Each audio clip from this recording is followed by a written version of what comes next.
Welcome to a brand new episode of the Focus Bee Show. Very interesting topic for you today, how you can get more work done in less time. I feel it is one of the fundamental pillars to lead a balanced life is to manage your work in such a way that it doesn't extend and takes up more of your personal or private life. Two key principles that I will be discussing today that can help you to manage your workload in an efficient way. First of all, the Pareto Principle and then Parkinson's Law. So let's see how you can use both of these to really help you to work less or work more, but work at less time. So essentially, you'll still be working less, but achieving better results or more outcomes. Of course, there are many other ways that you can do this. Other resources would include managing your energy levels and not just time. So looking at when you're most efficient during the day and doing your hardest work then, starting with your most important task. And there are a lot of other resources and ways to do this. So today, I really want to focus on Pareto's Principle and Parkinson's Law. Pareto Principle is the famous 80-20 rule. The concept is that 80% of the work you do basically isn't as relevant as the 20% left. Another way of formulating it, which is more common, is that 20% of the work you do delivers 80% of the results you get. This means that if you look at your entire week, and you analyze it, you'll be able to see that of this entire week, there's only maybe 20% that really had an impact. Now, this can be challenging and this can be hard to accept. You might want to believe that all of the work you do is crucial, but really look at it. So this is one of the ways you can use the Pareto principle is by analyzing that week or those weeks if you want to analyze an entire month. So look at it, time track everything you do, and then see out of all of these activities, which ones made the biggest difference.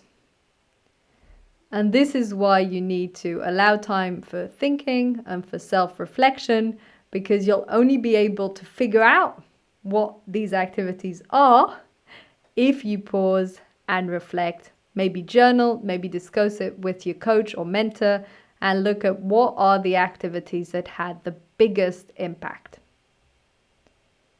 Another way to go about it is to look even further back and think in the last 6 months or the last year, what really stands out? What had the biggest impact financially or in terms of contribution or in terms of any impact you want in your business or business growth? Look at what made the biggest difference. And once you're clear on this, you can also look at what could you have just eliminated? What could you have skipped? What, although it felt important, didn't actually make any difference? Again, this means being brutally honest with yourself. This is a self-reflection exercise. No one else is involved unless you want them to be. And it's really about you getting really clear on what activities make the biggest difference. And this is how you can use the Pareto principle, and you can use it in so many different ways, but it's keeping in mind that 80-20 and always looking for that 20%, always looking at what is worth your time, what is worth your energy. Now moving on to Parkinson's Law. Parkinson's Law states that work fills up the allotted time. This means that if you decide to dedicate 2 hours to a work task, it'll probably take you 2 hours or even more. But if you only have 1 hour to do it, and it has to be done within that hour, somehow you will find a way to do it in that hour. This can be very useful if you're a perfectionist, and therefore you want to spend hours and hours redoing and rechecking and rereading. Now it's good to be thorough, but you don't want to waste all your time on energy on perfectionism. There's a big difference between thorough and perfect. So this is one way it can help you, but also if you're procrastinating, having this Parkinson's Law can help you. I know that I use it a lot in terms of checking my emails and LinkedIn messages.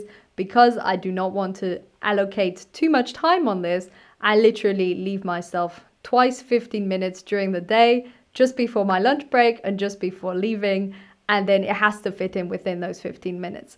This then makes me answer a bit faster, think through quite quickly, and not spend an hour reading messages, answering, checking, because you want to be very mindful about how you spend your time. But this is just one example with the emails, but you can use it for anything you're working on. The concept is always to look at how much time do you want to allocate to this?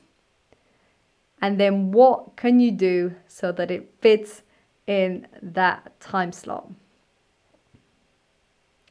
It's interesting how once we become familiar with Parkinson's Law, we'll see that it shows up time and time again in our work, in our life, where suddenly, because we only have that window of time, we manage to make it work. Our energy picks up, we think differently, we use shortcuts, and it still works. Again, it's still important to have high quality. The idea isn't to totally neglect quality to do it quickly.